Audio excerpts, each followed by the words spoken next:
जय श्रीमन्नारायण। हरिहर ज्योतिर्विज्ञान संस्थान के द्वारा संचालित 23 दिवसीय कुंडली विश्लेषण कक्षा में मैं ब्रजेश पाठक ज्योतिषाचार्य आप सभी लोगों का बहुत बहुत स्वागत करता हूँ। आज 18वें दिन की कक्षा है और 18वें दिन की कक्षा में अभी तक 17 कक्षाएं हो चुकी हैं। भाव से संबंधित कई सारी बातें हो चुकी हैं। कल की कक्षा 17वें दिन की कक्षा अत्यंत महत्वपूर्ण थी, जिसमें हम लोगों ने जन्म कुंडली विश्लेषण के जो महत्वपूर्ण सूत्र थे उनको सीखा था। अब उन सूत्रों पर ही आधारित अलग अलग भावों के लिए कुछ नियम हम लोग आज सीखेंगे। जैसा कि आप लोग जानते हैं, इसमें टोटल 12 भाव हैं और सभी भावों से अलग अलग बातों का विचार किया जाता है। उन बातों का विचार कैसे किया जाता है, इसके लिए जो सामान्य चीज़ें हैं, जो एक दिन के अभ्यास में कवर की जा सकने वाली चीज़ें हैं, उन सभी का संकलन फलित राजेंद्र ग्रंथ में किया गया है। और इसी ग्रंथ के आधार पर हम लोग अब 18वें दिन की कक्षा पढ़ने जा रहे हैं। तो चलिए शुरू करते हैं।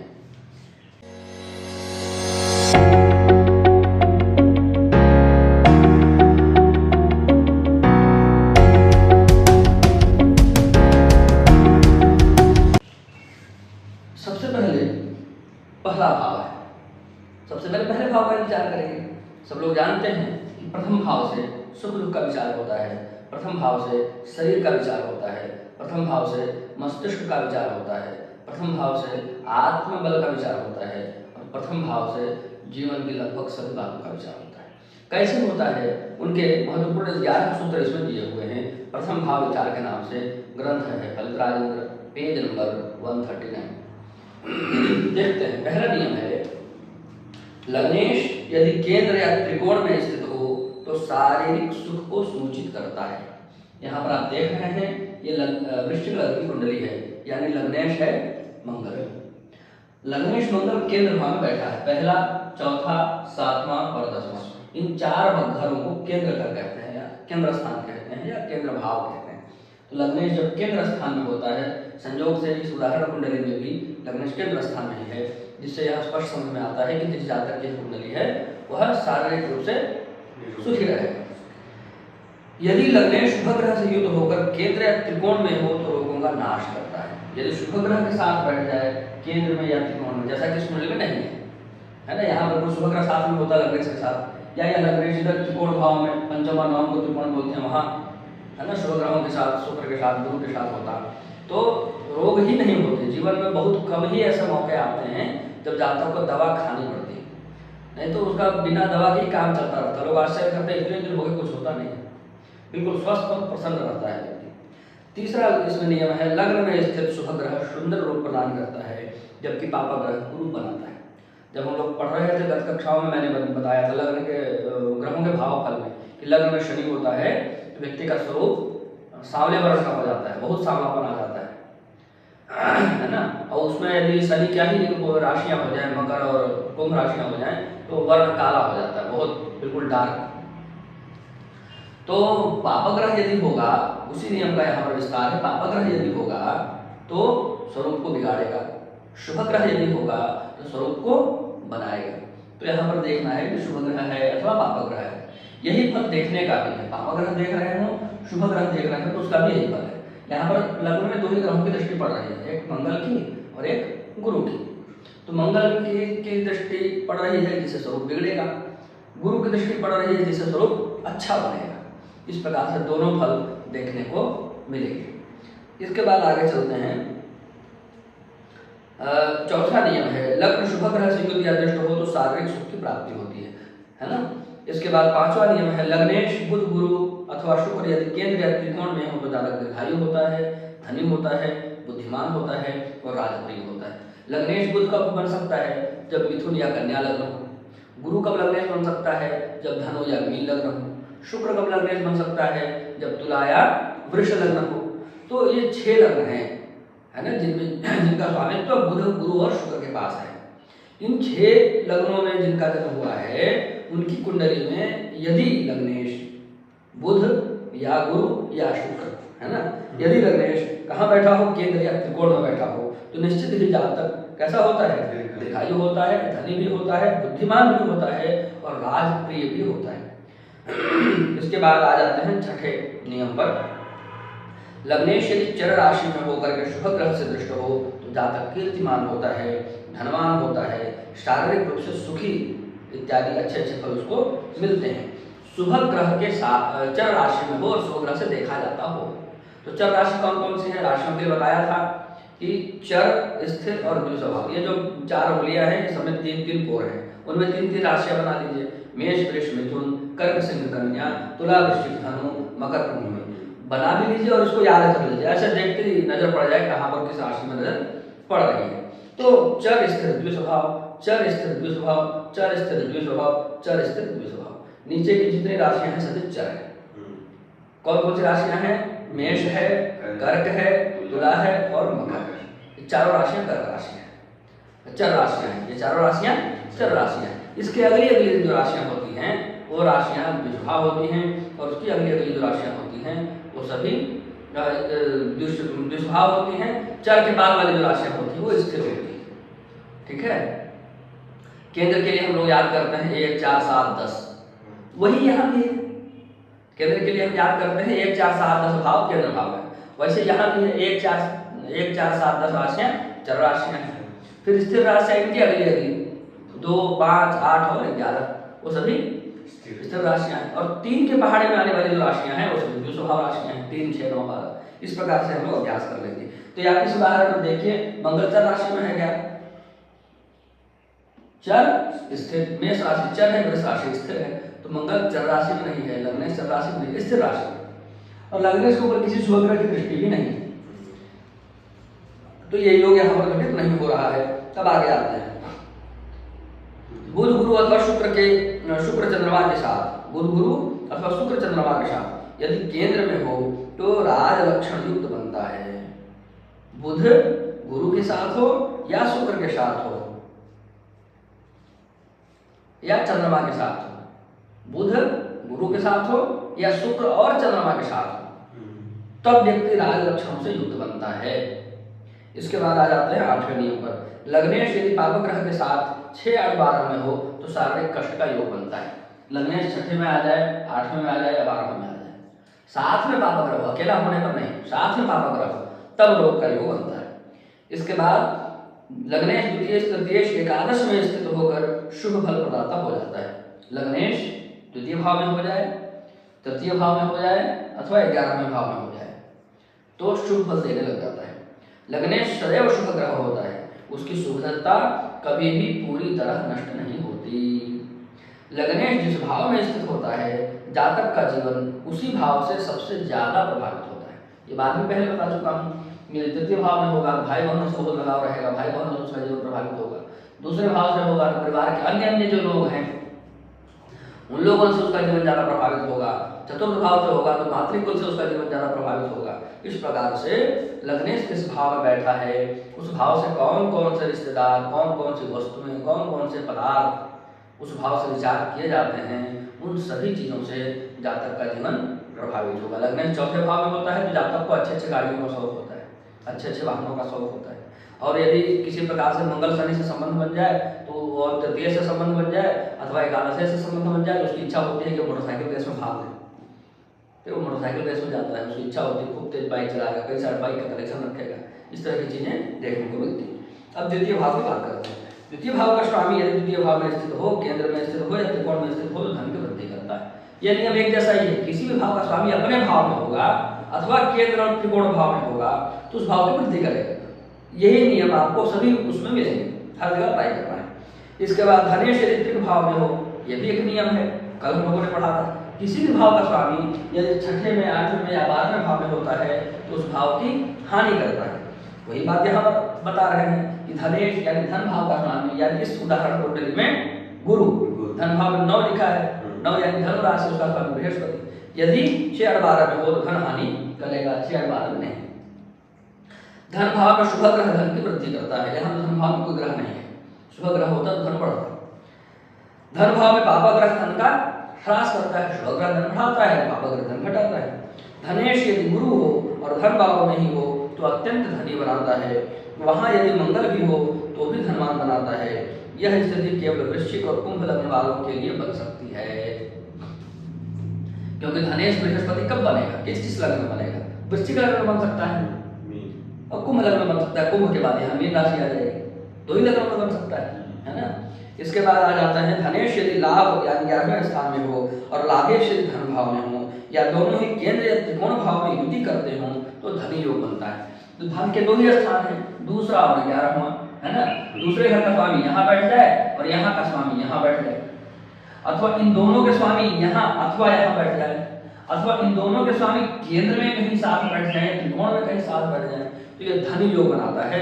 ऐसा व्यक्ति बहुत धनवान होता है।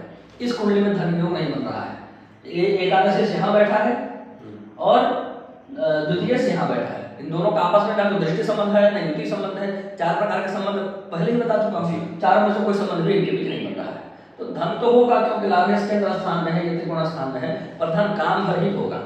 यदि इन दोनों के पास संबंध बन जाता द्वितीय और लाभेश के साथ तो खूब संपदा होती, बहुत संपदा होती।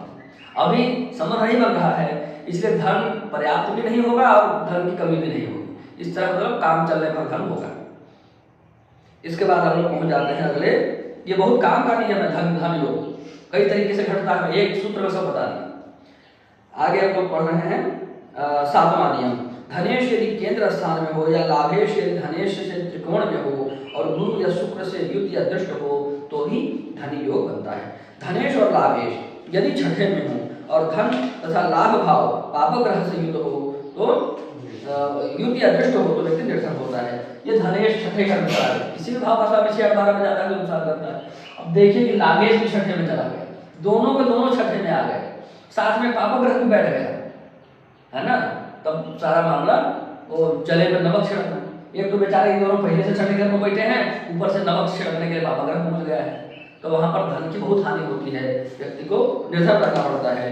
धनेश और लाभेश यदि अस्तंगत हो जाए, अस्त हो जाए, अस्तंगत है के लिए वो चेक करने का नियम बता चुका हूं, है ना।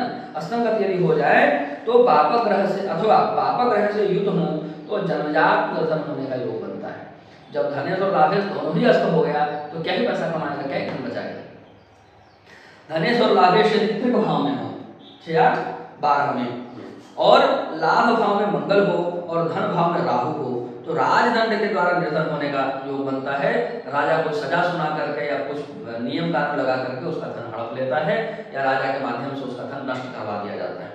इसके बाद धनेश यदि अपनी राशि में या उच्च राशि में हो तो जातक परोपकारी होता है, विख्यात होता है और प्रजापालक होता है। धनेश नौकरी में बहुत अच्छा रोल निभाता है, लोग पूछते हैं सरकारी नौकरी का योग, द्वितीय भी देखा जाता है, बहुत कम लोगों को यह बात पता है। जब भी सरकारी नौकरी का योग विचार किया जाता है तो उसमें दशम भाव, षष्ठ भाव और द्वितीय भाव, इन तीनों भावों की बहुत बड़ी भूमिका होती है, बहुत बड़ी भूमिका। इन तीनों के हिसाब से ही देखा जाता है, जब तीनों भाव अच्छे होते हैं तभी सरकारी नौकरी लगती है। तो बस लोग दशम में ढूंढते रह जाते हैं, बहुत सारे ज्योतिषी लोगों के साथ ये समस्या है, वो दशम में ही ढूंढते रह जाते हैं, दशम के आसपास घूमते रह जाते हैं और निर्णय नहीं कर पाते हैं। मेरे पास भी कई सारे लोग ऐसी कुंडली लेकर के आए हैं, दशम में पैसा योग नहीं है, मैं तो सोचा कभी सरकारी नौकरी नहीं लगेगी, पर लग गई, हमको समझ में नहीं आया। समझ में कैसे आएगा, पहले पता तो चले किधर किधर से विचार करना है। दूसरा भाव बहुत अच्छा राजयोग लेने वाला भाव होता है। मारक भाव भले है, मारक भाव है तो अपनी दशा में कुछ गड़बड़ भी करता है, नुकसान भी पहुंचाता है, मारक योग बना रहा हो तो प्राण भी ले सकता है, लेकिन उसकी अच्छाइयों को भी हम नहीं भूल सकते, वो उसमें बहुत सारी अच्छाइयाँ होती हैं। अभी आगे सब योग आएगा, अभी ये सब योग आएगा, अभी बता दूंगा, तो फिर अभी आएगा तो संभाव आने दीजिए, इसी में अभी आज की कक्षा में आएगा। तो कहाँ पर चल रहे हैं हम लोग? हाँ, 11वां नियम, धनेश यदि अपनी राशि में हो या उच्च राशि में हो तो जातक परोपकारी होता है, विख्यात होता है और प्रजा का पालक होता है। धनेश यदि बलवान हो तो सुंदर नेत्र होते हैं, क्योंकि धन भाव से नेत्र का विचार किया जाता है। यदि त्रिक भाव में हो तो नेत्र कष्ट का योग बनता है। सूर्य चंद्रमा यदि दूसरे घर में होते हैं तो निश्चित ही नेत्र से संबंधित रोग होता है।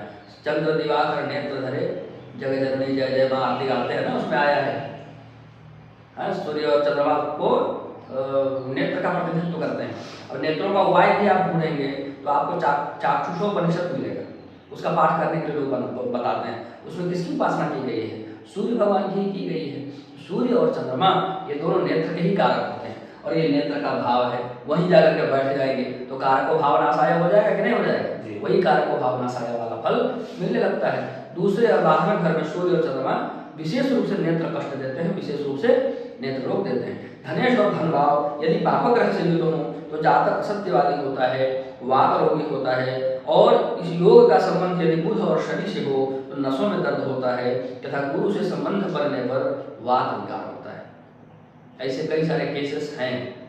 ऐसा एक आध उदाहरण है, इस कुंडली में भी तो कई नियम याद रखिए, ठीक है जी। अब हम लोग आते हैं तृतीय भाव पर। तृतीय भाव यदि शुभ ग्रह से युक्त या दृष्ट हो तो ज्यादा पराक्रमी होता है ना। ये सब फल है ना। तृतीय भाव से अनुज और एकादश भाव से अग्रज का विचार किया जाता है। अग्रज मतलब बड़ा भाई, अनुज मतलब छोटा भाई। मंगल अनुज और गुरु अग्रज का कारक होता है। गुरु वक्री है, केतु के साथ है, बहुत कम संभावना है कि इससे बड़ा कोई होगा, और खुद ही उच्च का है, ठीक है। और गुरु कमजोर होगा तभी तो कोई बड़ा होगा इससे।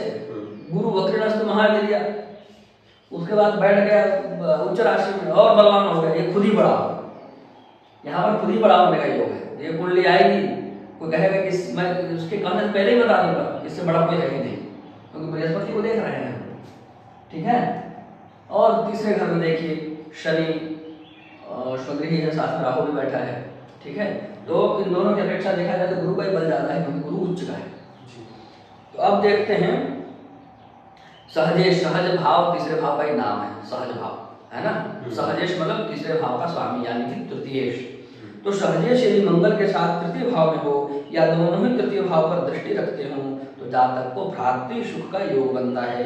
ये दोनों यदि पापक ग्रह के साथ हों या पापक ग्रह की राशि में हों तो भ्रातृ नाश का योग बन जाता है ना। भाव, भावेश और कारक, इन तीनों से विचार करते हैं। तो भाई का विचार किए भाव से, उसी भाव में भावेश भी बैठ गया तो भाव को बढ़ा देगा। किसी भी घर का स्वामी अपने घर में रहेगा तो अपने घर को अच्छा रखेगा। अरे किराएदार भी घर में रहता है तो झाड़ू पोछा करता रहता है, पर्व त्योहार में पेंट पटौड़ा भी करा देता है, सुंदर सुंदर डिजाइन बना के अपने घर को अच्छा करके रखता है। तो घर का मालिक ही यदि रहेगा तो अपने घर को कितना बढ़िया रखेगा। कोई भी मालिक अपने घर को तो बिगाड़ता नहीं है। तो ये अपने घर का मालिक अपने ही घर में बैठा हो और इस घर का जो कारक है वो भी साथ में बैठा हो तो कितनी वृद्धि करेगा अपने भाव, है ना। भाव भावेश कारक तीनों का संयोग बन गया, तीनों बलवान हो गए, तीनों की युति हो गई, तीनों में संबंध हो गया, तो फल बहुत श्रेष्ठ हो जाएगा। अब सहज भाव में यदि सूर्य हो तो बड़े भाई के लिए कष्टप्रद होता है, जबकि सहज भाव में शनि की उपस्थिति से छोटे भाई या बहन को कष्ट का योग बनाता है। तो यहाँ पर इससे जस्ट नीचे छोटे मतलब इस व्यक्ति की जस्ट बाद जो है उसके ऊपर विशेष आपत्ति आती है, ऐसा समझना चाहिए।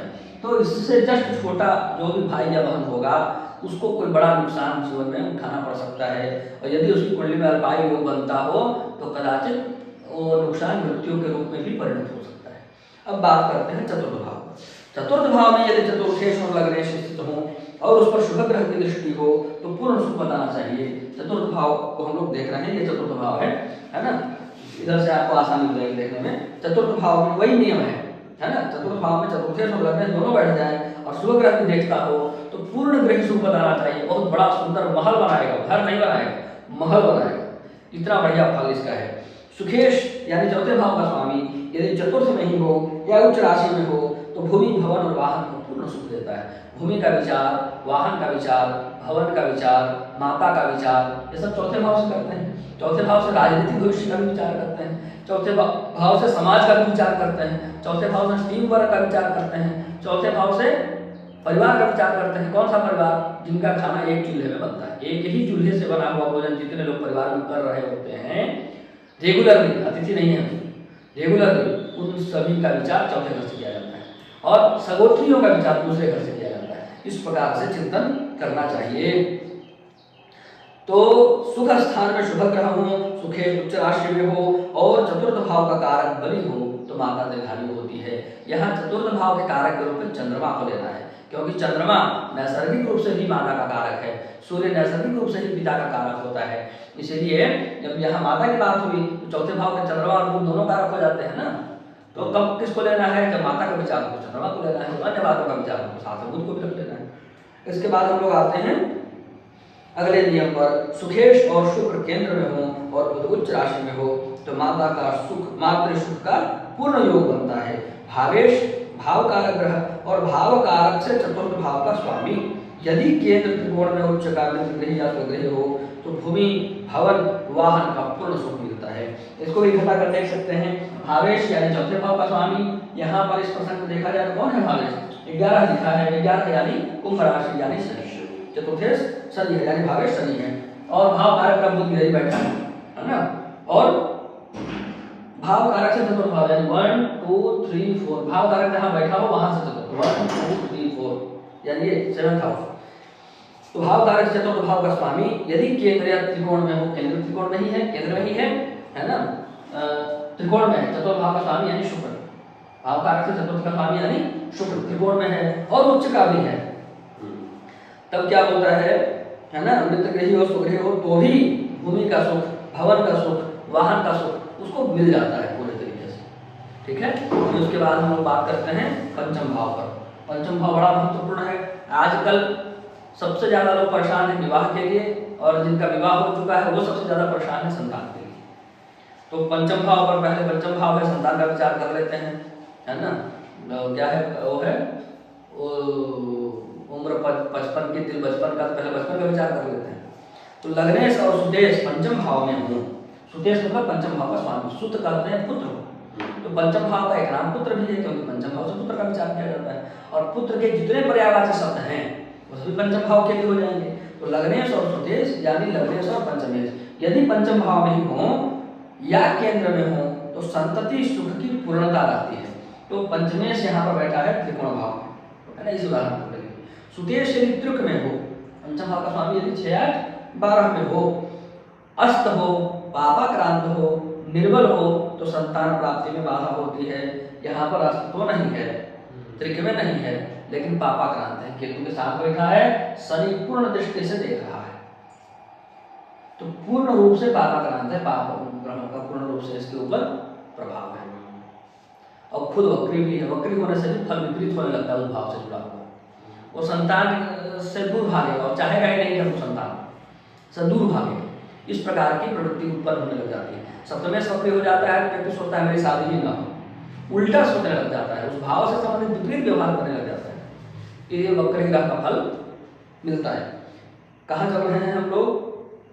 तीसरे नियम पंचम भाव पर। सुदेश यदि छठे भाव में हो और लग्नेश मंगल से युक्त हो तो संतान प्राप्ति में बाधा उत्पन्न होती है ना। लग्नेश यदि मंगल के साथ यानी पापग्रह के साथ हो गया तो शारीरिक क्षमता में कमी आ जाती है, और लग्नेश यदि पंचमेश यदि छठे भाव में हो गया तो पंचम भाव का सुख नहीं मिलेगा। मतलब दो बातें होती हैं, संतान होना और संतान का सुख होना, दोनों अलग अलग बात है। पहला तो लग्नेश यदि पापग्रह के साथ चला गया तो संतान ही नहीं होगी, और पंचमेश यदि खराब भाव में चला गया तो संतान का सुख नहीं होगा, और दोनों हो गया तो दोनों नहीं होगा, ठीक है। संतान होना, संतान हो गया, संतान का सुख नहीं है तो संतान या तो मर सकता है, अथवा कुछ दिन साथ में रहा तो पढ़ने के बहाने किसी बहाने से दूर चला गया, या घर ही छोड़ करके संन्यास ले लिया, या कहीं भाग गया, इस प्रकार की चीजें भी देखने को मिलती हैं। या कुछ 2-4 वर्ष साथ में रहा, या कुछ ऐसा हुआ कि संतान के जन्म के बाद पिता को ही कहीं दूर दूर इधर उधर रहना पड़ गया, उसके बाद जब पिता के घर आए तो ये बेटा उठ करके चल दिया कि मुझे ये करना है वो करना है, जो भी दिस दैट जीवन सबका अलग अलग है, तो उसके निमित्त वो अपने मुहिम पर निकल गया। इस प्रकार की चीजें देखने को मिलती है। तो यहाँ पर संतान तो हुआ और संतान का सुख नहीं हुआ, तो दोनों चीजें अलग अलग हैं। संतान का सुख कौन देता है? पंचम भाव का स्वामी। संतान होता किससे है? लग्नेश से। क्या है वो सूक्ति है ना, आत्मा वही जायते पुत्र, उक्ति है उपनिषदों, आत्मा वही जायते पुत्र। तो कहाँ चल रहे थे हम लोग? हाँ, इस पर चल रहे थे कि लग्नेश और पंचम। लग्नेश यदि अच्छा हो तो संतान तो हो जाती है, पंचमेश अच्छा हो तो संतान का सुख हो जाता है। अब आगे बैठते हैं कि चौथे नियम पर कि पंचमेश यदि नीच राशि में हो और वह नीच राशि छठे, 8वें या 12वें भाव में कहीं हो और बुध तथा केतु पंचम भाव में हो तो एक ही संतति होती है। एक ही संतति हो जाए भगवान की कृपा माननी चाहिए। हालांकि शास्त्रों में एक संतति होना अच्छा नहीं माना जाता है, इसको काकवंध्या कहते हैं, वो बहुत श्रेष्ठता नहीं, कम से कम 2 संतान तो होनी ही चाहिए, और संतान तो अधिक ही होनी चाहिए, 1-2 से भी बात बनने वाली नहीं है, क्योंकि उससे परिवार टूटता है, फिर सब लोग कई तरह की परेशानियों से और अनेक तरह की मानसिक अवसाद बीमारियों से भी ग्रस्त होने लग जाते हैं, समाज एक तरह से मानसिक बीमार पड़ने लग जाता है। तो भारत के जो हमारे पूर्वाचार्य लोग हैं, हमारे जो पूर्व मनीषी लोग हैं, उन लोगों की जो पारिवारिक संकल्पना है बहुत अच्छी, बहुत श्रेष्ठ संकल्पना है। उसमें ये सब मानसिक त्रासदी तो कहीं नहीं है, ये सब मानसिक बीमारियाँ ज़्यादातर पाश्चात्य देशों से आई है और वो सब अपनी विकृति फैला रहे हैं। तो कहावत है ना, नक्का चाहता है कि पूरी दुनिया नकली हो जाए, जिसका एक नाक कट गया वो चाहता है सबका नाक कट जाए। जो स्वयं उद्दंड होना चाहता है सब उद्दंड हो जाए, सब बिगड़ जाए, सब नष्ट हो जाए, जिसका रिजल्ट खराब हो सकता, सबका रिजल्ट खराब हो जाए। इसी प्रकार से पाश्चात्य देशों में भी इस प्रकार की प्रवृत्ति है। तो भारत में ये सब चीज़ें बहुत कम देखने को मिलती थी, जहाँ पर बहुत कम इस प्रकार की व्यवस्थाएं, एकल जहाँ व्यवस्थाएं होती तो वहीं होती थी। अब तो घर घर की कहानी हो गई है, घर में 3 परिवार है, तीनों अलग अलग है, तीनों अलग ही परेशान है। तो ये सब स्थितियाँ उत्पन्न हो रही हैं। अब चलते हैं हम लोग अगले नियम पर कि सुदेश यदि पंचम में ही हो और पंचम में ही हो, त्रिक भाव में हो, शत्रु राशि में हो या नीच राशि में हो तो संतान प्राप्ति में बाधा होती है।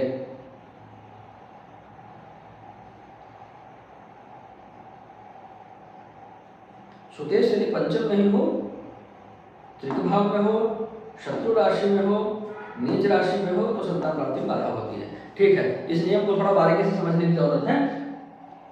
पंचम में हो या छठे में हो, लेकिन नीच राशि में या शत्रु राशि में हो तो संतान प्राप्ति में बाधा होती है। उपाय करने पर संतान होता है, बिना उपाय के, बिना प्रयास के संतान नहीं होता है, ये समझना चाहिए। पंचमेश पंचम में बैठा है, पंचमेश मतलब यहाँ पर पंचम का कारक भी ले सकते हैं। पंचमेश पंचम में बैठा है तो स्वगृही हो जाएगा।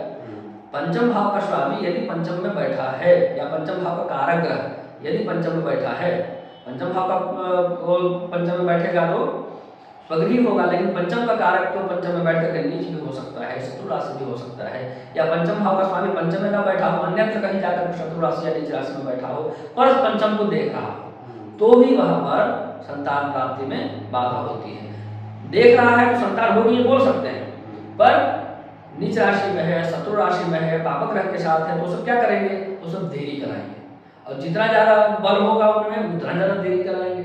आप देखिए हम कई सारे उदाहरण 50-50 साल में, 55-55 साल में संतानें हुए लोग, इतना भी देर हो जाया करता है। अब हम लोग देखते हैं अगला छठा नियम। सुदेश यानी पंचमेश यदि बलवान हो, बुध गुरु तथा शुक्र से दृष्ट हो तो अनेक संततियां होती हैं। संतान यही लोग को देते हैं, विशेष रूप से बुध गुरु और शुक्र। पंचम भाव में गुरु हो, पंचमेश शुक्र के साथ हो तो विलंब से संतान होती है। सुदेश यदि केंद्र में हो, गुरु से युद्ध हो तो विलंब से संतति योग होता है। लग्न से नवम में गुरु हो, गुरु से नवम में शुक्र हो या लग्नेश शुक्र के साथ हो तो भी विलंब से संतान होती है। यह योग यहाँ पर बन रहा है, देखिए लग्न से नवम में गुरु, ये लग्न है, यहाँ से नवम में गुरु और गुरु से नवम में शुक्र। यहाँ से गिनती करिए 1 2 3 4 5 6 7 8 9, गुरु से नवम में शुक्र, लग्न से नवम में गुरु और गुरु से नवम में शुक्र, इस प्रकार का योग बने। या लग्नेश शुक्र के साथ हो, लग्नेश शुक्र के साथ तो नहीं है पर शुक्र की राशि में बैठा है तो यहाँ भी एक प्रकार का संबंध बन रहा है ना। तो ये क्या हो रहा है, बहुत विलंब से संतान होने का योग यहाँ पर बन रहा है। ठीक है जी। शुद्ध भाव में राहु हो, पंचम भाव में राहु हो, पंचमेश पापक ग्रह से के साथ हो और गुरु नीच राशि में हो तो भी विलंब से संतान होता है। पंचम भाव में यदि सूर्य हो तो प्रायः प्रथम संतान की मृत्यु हो जाती है या पहला गर्भ खराब हो जाता है। ये बात कई बार बता चुका। यदि पंचम भावस्थ सूर्य शुभ ग्रह की राशि में हो तो एक सुयोग्य तेजस्वी पुत्र भी प्रदान करता है। ये सूर्य की महिमा है। अब आगे बात करते हैं छठे भाव, है ना। तो छठे भाव का स्वामी यदि लग्न में हो अथवा छठे में हो या आठवें भाव में हो तो व्रण का योग होता है। व्रण मतलब थोड़ा फुंसी घाव से इत्यादि को व्रण बोलते हैं, मुख्य रूप से घाव ही है, चोट घाव ये सब को व्रण कहते हैं।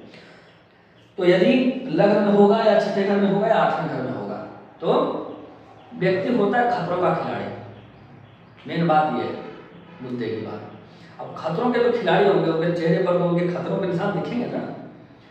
खतरों के निशान ही नहीं दिखे तो किस बात का खतरों का खिलाड़ी, कौन मानेगा उसको। यहाँ वहाँ दिस दैट हर जगह उसको निशान होगा। चेहरे के कट से देख के समझ में आ जाएगा कि ये कितनी उद्दंडता किया है, बहुत उद्दंड होंगे। जो काम कोई कहेगा थोड़ा सा भी चैलेंज कर दे, ये काम कोई नहीं कर सकता, कहेगा उसको तो मैं ही करूँ, कोई कैसे नहीं कर सकता। मेरे होते हुए कोई कैसे बोलेगा कि मैं कोई नहीं कर सकता, तो भूल जाएगा। ये नहीं देखेगा उसमें कितना खतरा है, उसमें कितना क्या है। इस प्रकार की स्थितियाँ कई सारे मैंने अपने फ्रेंड सर्कल में भी ऐसा कई सारे लोगों को देखा है और उस समय नहीं समझ पाता था। ये सब पढ़ रहा हूँ तो समझ में आता है कि ये सब योग के कारण लोग इस प्रकार से प्रेरित होकर के कूद जाते हैं कि भाई कैसे नहीं होगा। एक बार एक कांटे वाला एक कोई वो था, मतलब होता है ना पौधे जिसमें पत्ते में चारों तरफ काटा काटा होता है, उसके झुंड में कोई गोल चला गया। किसी ने कह दिया कि नहीं निकलेगा। एक लड़का था वो चढ़ गया, साला निकलेगा कैसे नहीं, पेड़ में चढ़ गया। पेड़ में चढ़ के अपने पैर में रस्सी बांध करके पेड़ में चढ़ गया और उसकी डाली में रस्सी बांध दी और नीचे लटक गया। अब लटक करके और ढूंढ ढाड़ करके उसके पूरे हाथ में से क्या बोल तो निकाल लिया और उसको वापस खींचे कौन? वो तो भूल गए कि मैं वापस खरीद रो रहा है। लोग हल्ला किए, फिर लोग आए बुलाया, उनके माता पिता सब आए, कौन इसको चढ़ा दिया, कौन इसको कर दिया। उसकी माँ अलग सबको गाली दे रही है कि हमारे बच्चे को लोग ऐसा कर दिए। अरे कोई नहीं किया तुम्हारे बच्चे को, खुद घर में रस्सी लाया पानी भरने वाला, अपने एक पैर में बांधा, पेड़ में चढ़ के पेड़ में बांधा और कूद गया बाहर निकालने के लिए। तो ये सब क्या है, लग्न बैठा है 6ठे में 8वें में लग्न में, तो अपने आप को 30 मार्क काम करता है कि जो कोई नहीं कर सकता मैं करूँगा। इस प्रकार के चैलेंज लोग उठा लेते हैं, तो उनके निशान भी होंगे उस प्रकार के। अब यहाँ निशान लग गया ना पूरा उसको, तो इस प्रकार के योग भी समाज में देखने को मिलते हैं। कहाँ से गए थे हम लोग? 6ठे भाव में। लग्नेश यदि मेष या वृश्चिक में हो या मिथुन अथवा कन्या राशि में हो और बुध से दृष्ट हो तो मुख से संबंधित रोग होता है। मुख मतलब ये वाला खाने, जिसमें खाने का प्रयोग करते हैं वो वाला, ये वाला नहीं, मुखड़ा वाला मुख नहीं, मुख वाला मुख जिसमें दांत है, जिह्वा है, ये वाला मूर्धा है।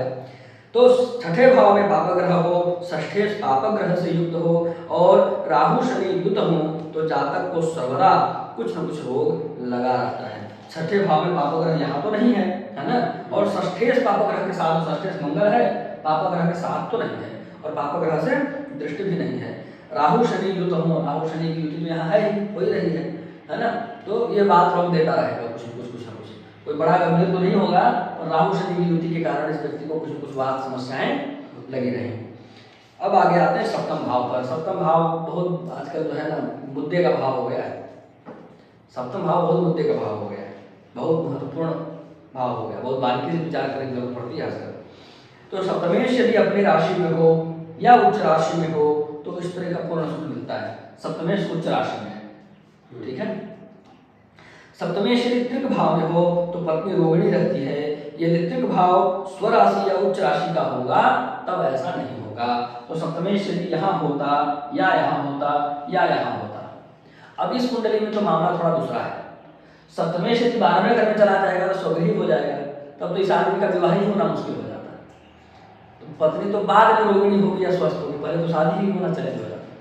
पहले ही बता चुका हूँ, कोई भी ग्रह यदि 2 भावों का स्वामी है और किसी एक भाव में जाकर स्वगृही हो गया तो पिछले भाव पर उसकी दृष्टि न के बराबर रह जाती है, उस भाव से उसका पूरा ध्यान न के बराबर खत्म हो जाता है, समाप्त ही है, समाप्त के चले एकदम ही फल बहुत कम देता है। तो यही सप्तमेश शुक्र यहाँ चला जाएगा तो सब स्वगृही हो जाएगा। यहाँ उच्च का यदि हो सकता है ना, सप्तमेश यदि उच्च का हो जाए तब की बात है, तो पत्नी जो है वो रोगिणी नहीं होगी। अब बात करते हैं तीसरे नियम पर। सप्तमेश यदि उच्च राशि में हो और बलि लग्नेश शुभ ग्रह के साथ सप्तम भाव में हो तो जातक की पत्नी सद्गुणों से युक्त और पुत्र पौत्र आदि से पूर्ण होती है। तो यहाँ सप्तमेश उच्च राशि में, आधा नियम तो घट रहा है तो आधा फल मिलेगा।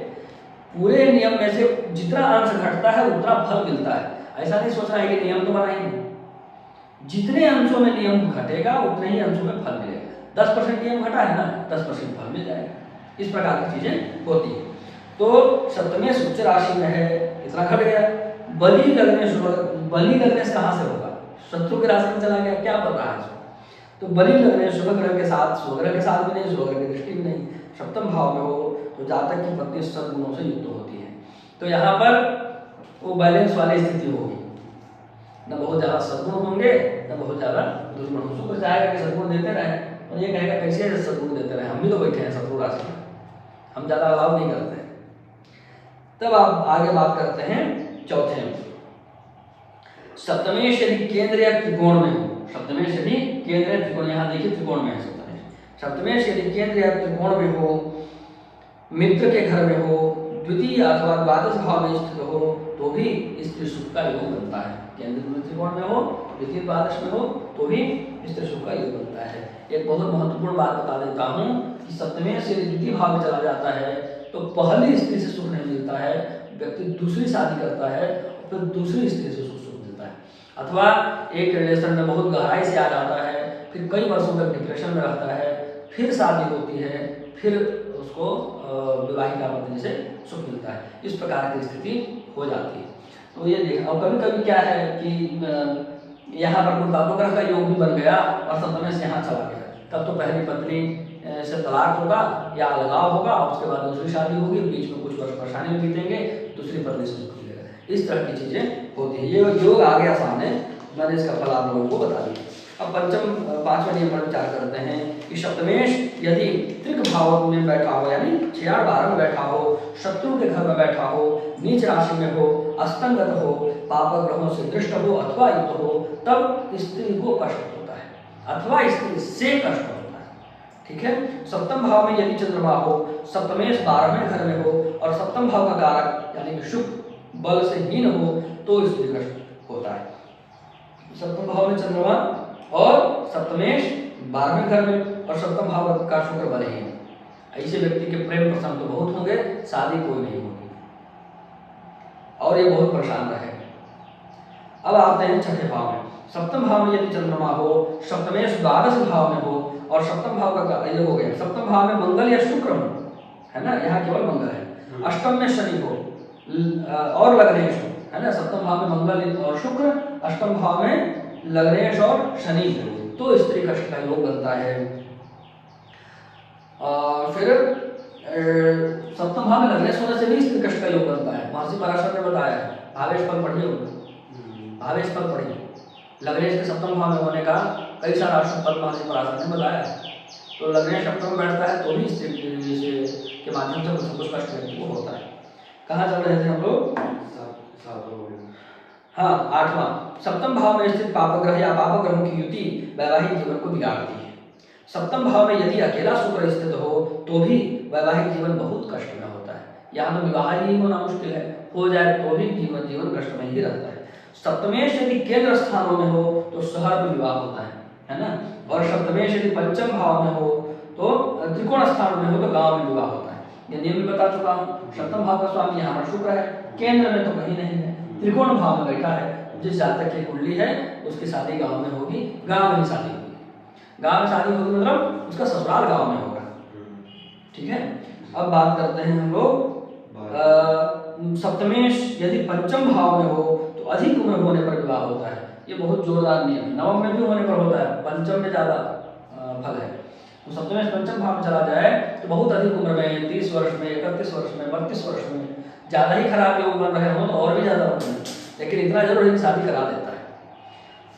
इसके बाद मांगलिक योग बनने पर भी विवाह कष्ट से होता है अथवा अधिक उम्र में विवाह होता है, यह बात देखी जाती है। इस कुंडली में भी मांगलिक योग बन रहा है। मंगल यदि 12वें भाव में हो अथवा लग्न भाव में हो अथवा चतुर्थ भाव में हो अथवा सप्तम भाव में हो अथवा अष्टम भाव में हो, तब मांगलिक योग बनता है। मंगल सप्तम भाव में हो गया, मांगलिक योग बन गया। तो मांगलिक योग होने से भी देर से विवाह होगा। ये भी यहाँ बैठ करके देर से विवाह करा रहा है। ये दोनों जो है बड़े योग बन गए देर से विवाह कराने वाले। तो इस व्यक्ति का विवाह लगभग शायद 32-33 वर्ष में हुआ है। तो कहाँ चल रहे थे हम लोग? 14वां नियम। सप्तम भाव का या द्वितीय भाव का किसी प्रकार से आपस में संबंध बन जाए, सप्तम का या द्वितीय का किसी प्रकार से आपस में संबंध बने तो 2 विवाह का योग बताना चाहिए। अभी समझा भी दिया थोड़ा इसके पहले, है ना। आज के समय में इस योग से अतिशय प्रेम प्रसंग भी देखा गया है। इसके बाद 15वां नियम देखिए तो पंचम भाव, सप्तम भाव और लग्न भाव का यदि आपस में संबंध बन जाए तो प्रेम विवाह की संभावना बनती है। ये तीनों भाव आपस में रिलेशन होने चाहिए। तीनों में 4 प्रकार के संबंध होते हैं। उन 4 प्रकार के संबंधों में से कोई संबंध बन जाना चाहिए। ये तीन प्रकार में बन जाए तो प्रेम विवाह का योग बन जाता है। और वो बन के भंग हो जाए या पूरी तरह न बने तो प्रेम प्रसंग होता है, शादी नहीं होती। अब बात करते हैं हम लोग अष्टम भाव। अष्टम भाव पर बात करने से पहले थोड़ा आचमन कर लिया जाए।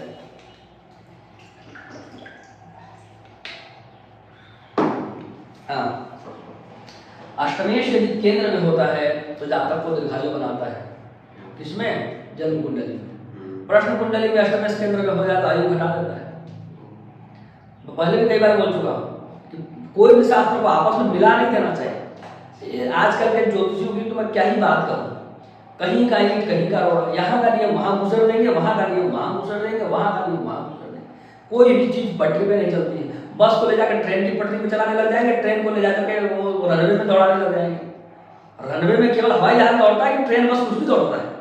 सभी यातायात के साधन है, सभी यातायात के साधन है, पर बस के चलने के लिए अलग रास्ता है, ट्रेन के चलने के लिए अलग रास्ता है, रनवे में एरोप्लेन के लिए, हवाई जहाज के लिए चलने के लिए अलग रास्ता है। कहीं भी उठा के किसी को दौड़ाने चलाने नहीं लग जाते हैं।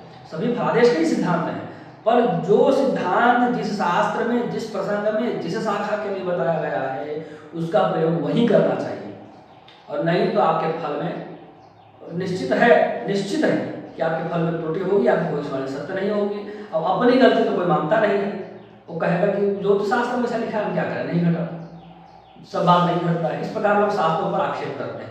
तो मनुष्य की मूर्खता की क्या ही पराकाष्ठा कहें। मनुष्य का ऐसा मतलब स्वभाव है कि अपनी गलती नहीं मानता है।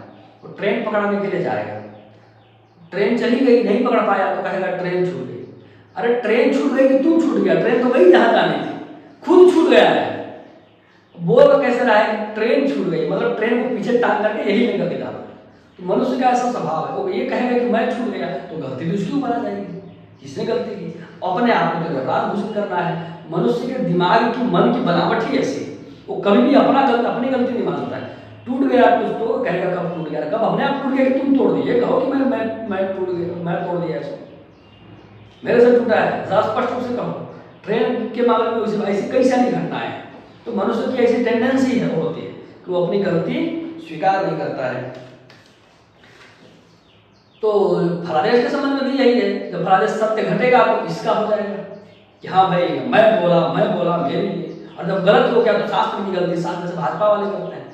जहाँ जीत जाएंगे वहाँ भाजपा जीत जाती है, जहाँ हार जाएंगे वहाँ हिंदू हार जाता है। ऐसा डबल का मामला चलता है। एक तरह की बात करो, जहाँ जीते वहाँ हिंदू जीते, जहाँ हारे वहाँ हिंदू हारे, जहाँ जीती वहाँ भाजपा जीती, जहाँ हारे वहाँ भाजपा हारे। एक तरह की बात नहीं। वैसे समाज में टेंडेंसी तो वही है, अपनी गलती नहीं मानना है कहीं पर। ये ह्यूमन बिहेवियर है।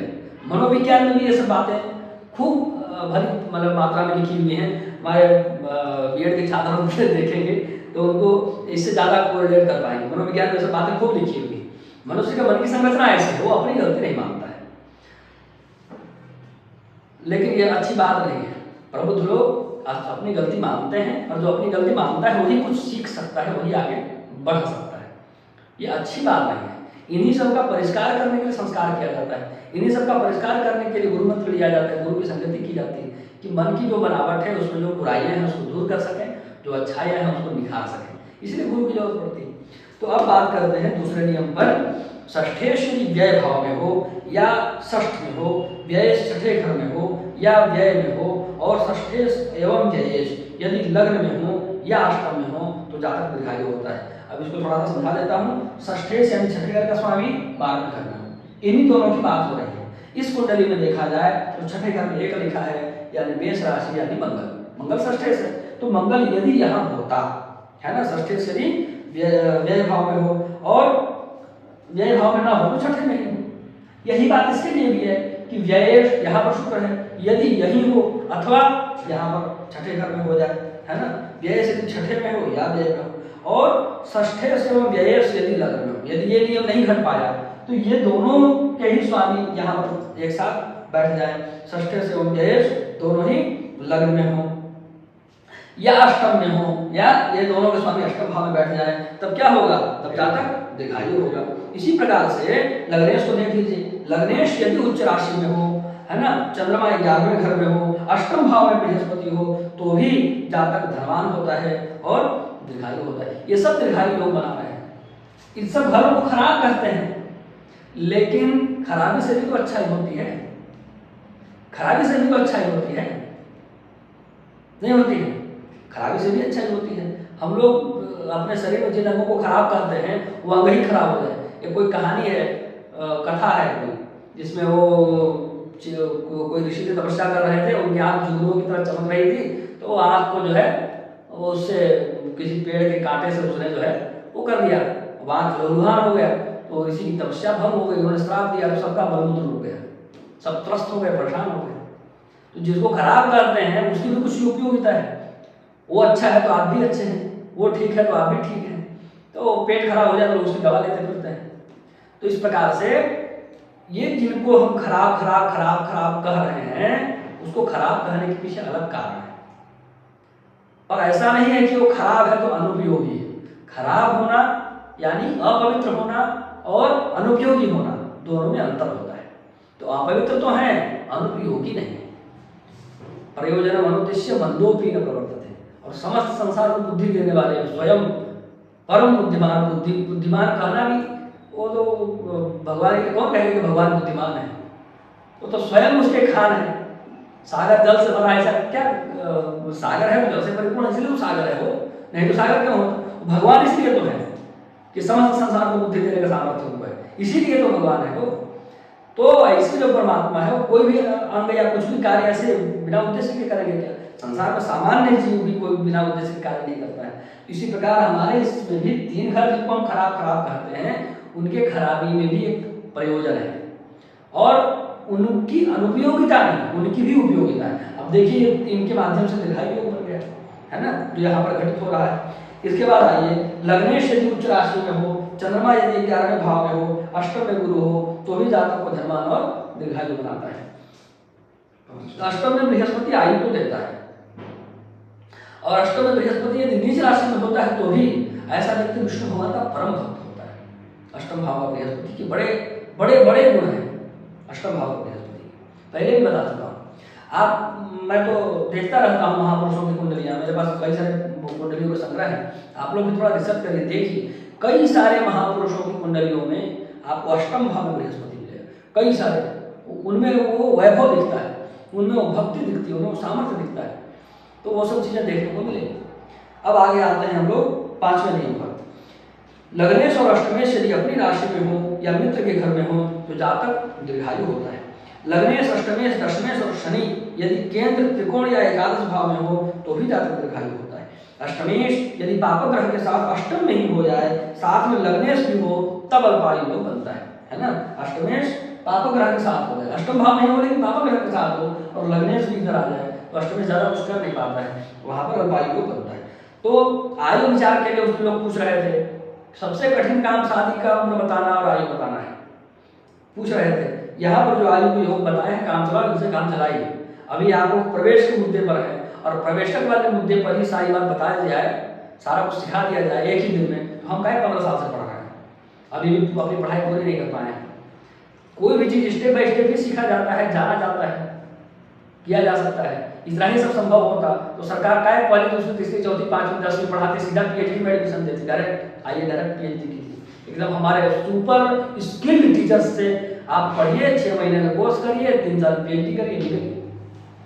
तो हर चीज स्टेप बाय स्टेप चीजें होती हैं, उसके बाद जाकर के व्यक्ति होती परिपक्वता आती। अभी श्रृंगेरी का ही 2-3 दिन पहले एक छात्र आया था, 1 वर्ष पहले उसने संपर्क किया था किसी परिवार के अपने रिश्तेदार के लिए, तो मैंने कहा था कि बचने वाले नहीं है, मृत्यु का योग है, वो बचेंगे नहीं किसी भी कीमत में।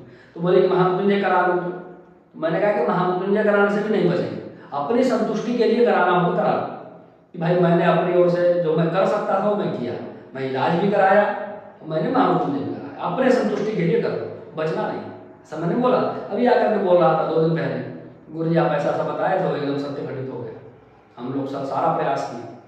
तो ये सब चीजें आप भी कर सकते हैं, उसमें आश्चर्य की बात नहीं है, वो सभी तो नियमों पर है, पर पहले नियमों पर चलना तो सिखा जाए। बच्चा जन्म लिया है तो पहले उसको क्या करते हैं, धीरे धीरे बोल करके चला सिखाते हैं, फिर वो लकड़ी वाली गाड़ी देते हैं 3 पहिए वाली, हम लोग तो उसी से चलते थे। आजकल तो बहुत कुछ चीजें आ गई हैं, तो वो पकड़ करके पहले चलता है, फिर धीरे धीरे बड़ा होता है तब उसको छोटी साइकिल देते हैं, थोड़ा और बड़ा होता है तो बड़ी साइकिल देते हैं। हम तो बड़ी साइकिल को एक कैटेगोरिया चलाते हैं, है ना, वो बीच में ऐसे करके। तो उसके बाद उसको मोटरसाइकिल देते हैं, फिर आगे मन हो पायलट बना लो, भाई गाड़ी चला लो। अब सीधे बच्चा जन्म लिया है, बैठो पायलट बनो जाओ, क्या छोटा मोटा चीज चलाओ, ऐसा नहीं होता है। हर चीज का एक क्रम है, हर चीज का एक सिस्टम है। तो आयु के संबंध में विचार करने के लिए पर्याप्त अनुभव चाहिए। इन नियमों को घटाना सीखिए, कई सारे कुंडलियों को आप देखिए, अनुभव करिए, कितने सारे लोग किस किस उम्र में मृत्यु को प्राप्त हुए हैं, उनमें अपनी बुद्धि को दौड़ाइए कि भाई इस उम्र में ये व्यक्ति क्यों गया, किधर अल्पायु बना है, किधर मध्यायु बना है, किधर दीर्घायु बना है, तब जाकर के आप उन सब चीज़ों को ढूंढ पाएंगे और हृदयंगम कर पाएंगे। सब कुछ बता भी दिया जाए तो वो टिकता नहीं, वो टिकेगा नहीं। बताने से क्या होता है, हृदय में जमना भी तो चाहिए। 5वीं क्लास के बच्चे को उठा करके ले जाके 10वीं क्लास में बैठा दी, क्या समझ में आएगा उसको? बता तो सब दिया गया उसको, तो समझ में क्या आएगा? तो समझने की उस स्तर की क्षमता जब विकसित हो जाए, तब उन चीज़ों को बताया जाए तो उन चीज़ों की भी मर्यादा रह जाती है, और आपको भी चीज़ें समझ में आ जाती हैं। नहीं मैं बता भी दूँ आप समझे नहीं, उसकी मर्यादा भी भंग हो गई और आपको कुछ मिला भी नहीं। अब हम लोग आते हैं अष्टाठवें नियम पर कि शनि यदि पाप ग्रह के साथ हो या शनि लग्नेश के साथ अष्टम भाव में हो तो भी अल्पायु योग बनता है। शनि यदि अकेला अष्टम भाव में होता है तो 12 अष्ट के बाद दीर्घायु देता है, दीर्घायुष्मान बनाता है।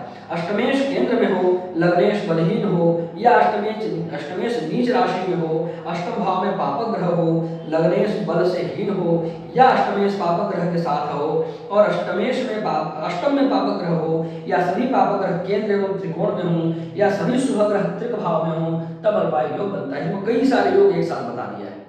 नवे नियम में कई सारा योग एक साथ बता दिया है। सारा नियम एक साथ नहीं घटेगा, एक एक नियम अलग अलग है। जैसे अष्टमेश केंद्र में हो और लग्नेश बलहीन हो, ये एक नियम है। अष्टमेश यहाँ पर बुध है, केंद्र में है और लग्नेश बल से हीन है, एक अल्पायु योग यहाँ पर बना। ठीक है, शत्रु की राशि में। फिर अष्टमेश नीच राशि में हो, अष्टम में पापक ग्रह हो, अष्टम में पापक ग्रह नहीं है, अष्टमेश नीच राशि में नहीं, दूसरा नियम घटित नहीं हुआ। इसके बाद लग्नेश बलहीन हो या अष्टमेश पापक ग्रह के साथ हो, तो लग्नेश बलहीन है और अष्टमेश पापक ग्रह सूर्य के साथ है। अष्टम में पापक ग्रह हो या सभी पापक ग्रह केंद्र एवं त्रिकोण में हो, अष्टम में पापक ग्रह तो नहीं है और सारे पापक ग्रह भी केंद्र त्रिकोण में नहीं है। एक पापक ग्रह इधर बैठा है, एक पापक ग्रह इधर बैठा है ना, लेकिन दो पापक ग्रह तो है इधर केंद्र में, है ना। चंद्रमा पापक ग्रह नहीं है। टोटल पापक ग्रह बन सकते हैं 4 ग्रह, मंगल शनि चंद्रमा और बुध, ये 4 ग्रह पापक ग्रह बन सकते हैं। सूर्य भी पापक ग्रह में आएगा तो बात मान लीजिए। फिर बच गए शुक्र और गुरु, ये दोनों शुभ ग्रह परमानेंट और ये चंद्रमा और बुध शुभ ग्रह बन सकते हैं। तो यहाँ पर देख लीजिए मंगल सूर्य और बुध 3 पापक ग्रह इधर आ गए, है ना, ये 3 पापक ग्रह। चंद्रमा पापक ग्रह नहीं बना, शुभ ग्रह है और शनि इधर हो गया है। तो सारे पापक ग्रह तो नहीं आए, तो बहुत सारे पापक ग्रह आ गए, कुछ अंशों में ये घटित हो रहा है। तो सारे पापक ग्रह जो है वो केंद्र एवं त्रिकोण में हो और सभी शुभ ग्रह त्रिक भाव में हो। ये योग पूरा तब होगा जो सारे पापक ग्रह केंद्र में होंगे और सारे शुभ ग्रह त्रिक में होंगे। तो कोई भी शुभ ग्रह त्रिक में है ही नहीं, है ना, इसलिए ये नियम घटित ही नहीं हो रहा है। इस प्रकार से घटाना है। अब 10वें नियम को देखिए। अष्टम भाव में शनि जातक को दीर्घायु बनाता है तथा अष्टमस्थ चंद्रमा जातक को रोगी बनाता है। अष्टम भाव में चंद्रमा होगा तो जातक रोगी होगा, शनि होगा तो दीर्घायु होगा। पर दीर्घायु बोलने से पहले 12 वर्ष जरूर बोलिए, है ना, 20 वर्ष के पहले दीर्घायु से मानने की गारंटी मत लीजिए। अब आगे बात करते हैं नवम भाव का। अष्टम भाव का मामला हो गया, नवम भाव को देखते हैं। बहुत महत्वपूर्ण है। भाग्यम फलति सर्वत्र न विद्या न पौरुषम, बहुत विद्या हो, बहुत पौरुष हो, भाग्य ही न हो। तो बड़े बड़े पढ़े लिखे योग्य सुयोग्य लोग बैठे हैं और बड़े बड़े मूर्ख लोग भाग्यवशात युग के सपोर्ट के कारण, भाग्य के सपोर्ट के कारण ऊंचे ऊंचे पदों पर बैठ करके बड़े बड़े महनीय लोगों के ऊपर शासन कर रहे हैं, हुक्मबाजी कर रहे हैं। ऐसा क्या है? सिर्फ भाग्य का खेल है, सिर्फ भाग्य का खेल है इसे। ठीक है, तो भाग्य का विचार को करना बहुत आवश्यक है। बलि भाग्य स्थान नहीं हो, है ना, भाग्य स्थान नहीं होगा वो अपनी राशि में हो गया, बलवान हो गया। और बलि देखना हो तो सर्वबल देख लीजिए रहूंगा, है ना। बलि भाग्य स्थान में हो अथवा भाग्येश केंद्र स्थान में हो, भाग्य भाव में गुरु हो और लग्नेश बलवान हो तो जातक भाग्यवान होता है। यहाँ आधा बुरा योग बन रहा है ना। बलि भाग्येश भाग्य भाव में है, चंद्रमा पक्ष बलि है, भाग्य भाव में तो नहीं है, केंद्र भाव में। बलि भाग्येश तो हो गया, भाग्य में हो अथवा केंद्र में हो, तो ये नियम घटित हो गया कि चंद्रमा पक्ष बलि है और पक्ष बलि है यानी बलवान है और केंद्र में है, भाग्य में तो नहीं है पर केंद्र में है। एक नियम घटित हो गया। भाग्य भाव में गुरु हो, दूसरा भी घटित हो गया और लग्नेश बलवान हो, यह घटित नहीं हो पाया। मतलब 3 है, यानी 66% नियम घट गया, 33% रह गया। तो वही कहेंगे कि भाग्यशाली तो है पर परम भाग्यशाली नहीं। तीनों घट जाता तो परम भाग्यशाली हो जाता। लोहे से जो पारस छू जाता वह सोना बन जाता है, ऐसा पारस बन जाता है। मिट्टी भी किसी को दे के कहते कि हाँ लो हो गया, तो हो गया, परम भाग्यशाली है, क्या करना है। अब बात करते हैं दूसरे नियम की। भाग्येश यदि बलवान हो, भाग्य भाव में शुक्र हो और लग्न से केंद्र में गुरु हो तो जातक के पिता का भाग्योदय होता है। जातक के पिता का भाग्योदय होता है मतलब जन्म के बाद पिता का भाग्योदय होता है। ठीक है, जातक का जन्म हुआ उसके कुछ ही वर्षों में, मैक्सिमम 1 वर्ष के अंदर कोई बड़ा काम पिता का हो जाता है। भाग्येश भाग्य स्थान में से द्वितीय या चतुर्थ में भाग्य स्थान से द्वितीय कौन होगा? दसम भाव। चतुर्थ कौन होगा? 1 2 3 4 द्वादश भाव, है ना। भाग्य भाग्य स्थान से द्वितीय या चतुर्थ में यदि मंगल से युक्त हो और लग्न से चतुर्थ भाव में शुक्र हो तो जातक का पिता दीर्घायु होता है। ठीक है, भाग्येश केंद्र में हो। अब देखिए, भाग्येश यहाँ चला गया तो पिता को दीर्घायु बना दिया, खुद का भाग्य बिगाड़ दिया। खुद का भाग्य बिगाड़ रहा है पर पिता को दीर्घायु बना रहा है। इस प्रकार से हर चीज के दोनों पक्ष होते हैं, केवल नकारात्मक पक्ष नहीं होता है। उस नकारात्मकता में भी सकारात्मकता होनी चाहिए। ये कैसे वो हो सकता है? तो उसके बाद हम लोग आते हैं चौथे नियम पर, भाग्येश केंद्र में हो, है ना, केंद्र में ही है, भाग्येश केंद्र में हो, गुरु से दृष्ट हो, गुरु से दृष्ट नहीं है तो जातक का पिता वाहनों से युक्त होता है और राजतुल्य होता है। 2 नियम में से आधा घट गया तो आधे फल मिलेंगे, वाहन से युक्त होंगे। वो बढ़िया बढ़िया बहुत बढ़िया बढ़िया तो नहीं होगा पर वाहन होंगे। अब बात करते हैं भाग्येश यदि उच्च राशि में होकर गुरु से युक्त हो और लग्न से चतुर्थ भाव में शुक्र हो तो भी पिता दीर्घायु होता है। भाग्येश कर्म स्थान में हो, कर्मेश भाग्य में हो, यानी यहाँ का स्वामी यहाँ और यहाँ का स्वामी यहाँ, इस प्रकार यदि बन जाए और शुभ ग्रहों की दृष्टि पड़ रही हो तब पिता की कीर्ति में वृद्धि होती है और दिग दिगंत तक उनकी कीर्ति, बहुत दूर दूर तक उसके पिता के नाम को लोग जानते हैं। तो यहाँ पर पूरा तो नहीं बन रहा है पर छोटा सा योग तो बन रहा है, चौथा 25%, मतलब भाग्येश इधर है, ये योग यहाँ पर बन रहा है। तो इसके कारण इनके पिता की भी कुल मिलाकर के ठीक ठाक प्रसिद्धि होगी। बहुत दूर दूर तक नहीं पर अपने लोकल गांव देहात में जितना एरिया है उतने लोग जानेंगे।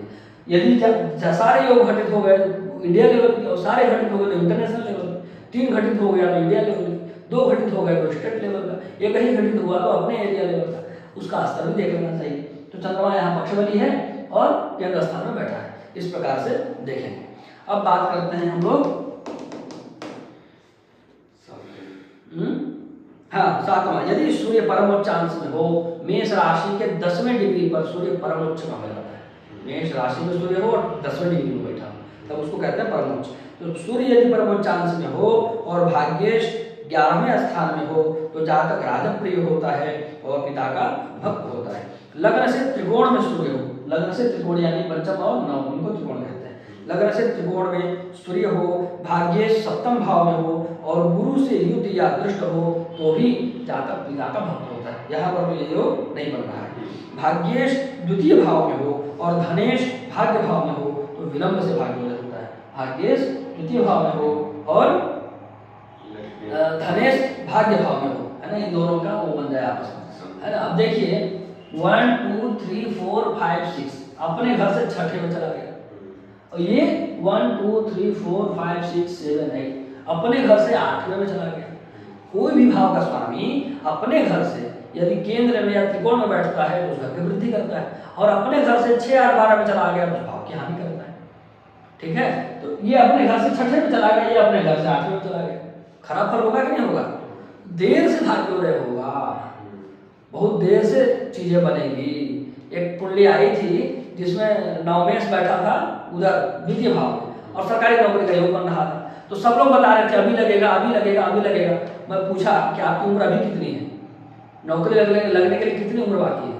बोले कि अभी 2-3 वर्ष। जब 3-4 बार आए थे, जब सबसे पहली बार आए थे 7-8 साल बाकी था। कई लोगों ने कहा इसमें लग जाएगा, मैं कहा कि जब लग जाए तो फिर बता दीजिएगा, हमको तो लगता नहीं लगेगा। फिर वो आए तो मैं कहा कितना बाकी है? जब नौकरी की आपकी साल खत्म हो रही होगी उसी साल या उस 1-2 साल पहले ही लगेगा, बहुत ज्यादा पहले लगने वाला नहीं, लगेगा ये जरूर मैं कह सकता हूँ। और वही हुआ जिस साल उनका समाप्त आखिरी साल था कि बस आगे नहीं अप्लाई कर सकते, उसी साल परमानेंट।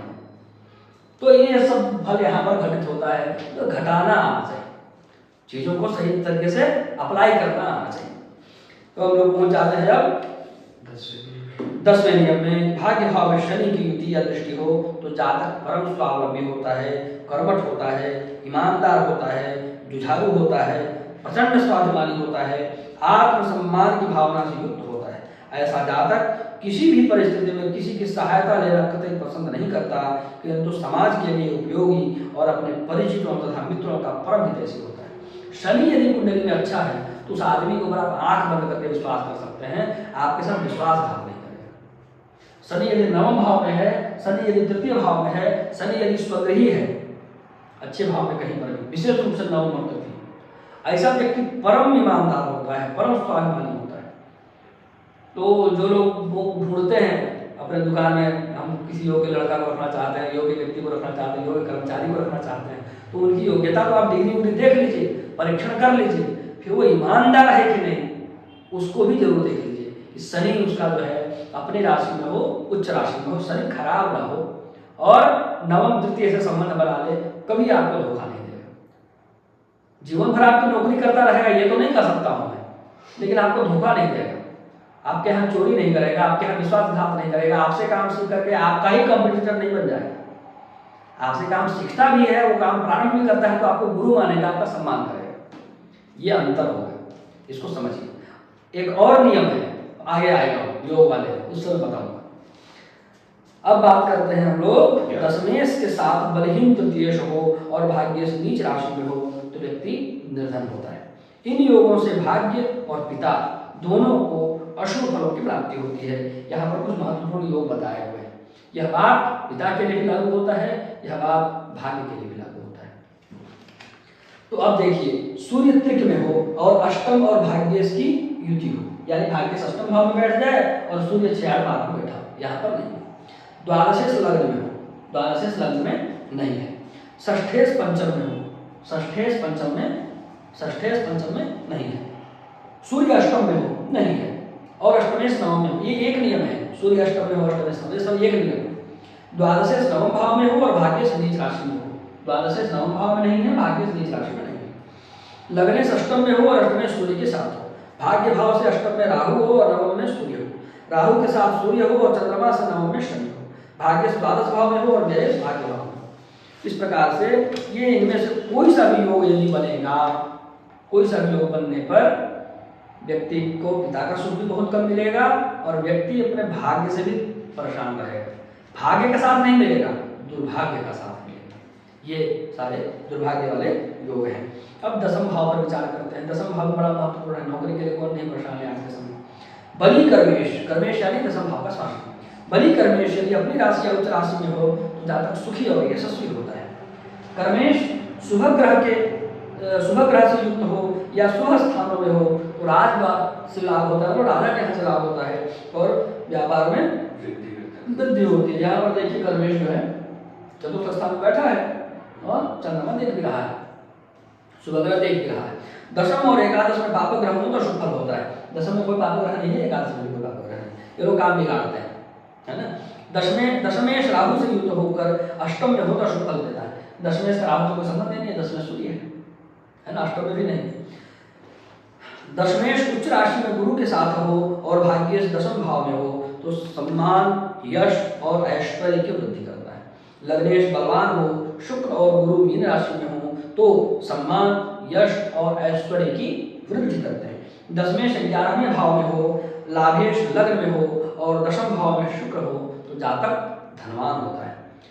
दशमेश केंद्र त्रिकोण या उच्च राशि में हो और दशमेश या दशम भाव गुरु से युक्त या दृष्ट हो तो जातक कर्मठ होता है ना।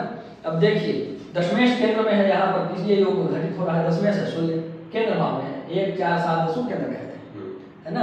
दशमेश केंद्र भाव में है और केंद्र त्रिकोण उच्च राशि में तो नहीं है पर केंद्र भाव में है। पर यहाँ पर देखेंगे स्पष्ट में आप तो सूर्य जो है कुंभ राशि के 14वें अंश में है।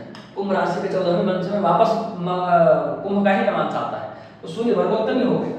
अब पीछे नियम हम लोग पढ़े हैं कि वर्गोत्तमी ग्रह उच्च जैसा फल देता है, तो यहाँ पर भी सूर्य का बल बढ़ गया है ना। तो ये नियम यहाँ पर भी घटित हो रहा है कि दशमेश केंद्र त्रिकोण में भी है, उच्च राशि में तो नहीं है पर उच्च जैसा ही है।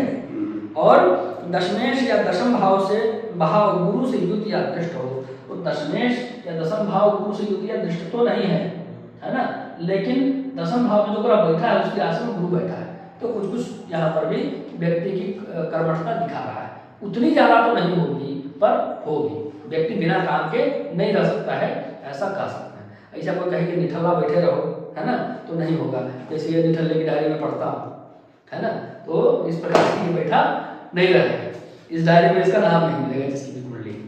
तो आगे बात करते हैं हम लोग नवे नियम की। दशमेश लग्नेश के साथ लग्न में स्थित हो और चंद्रमा केंद्र या त्रिकोण में स्थित हो तो जातक अच्छे कर्मों में प्रवृत्त होता है। कर्मेश नीच में हो, कर्म भाव में पापक ग्रह हो, सप्तम भाव में भी पापक ग्रह हो तो जातक अनुचित कर्म से जीवन यापन करता है ना।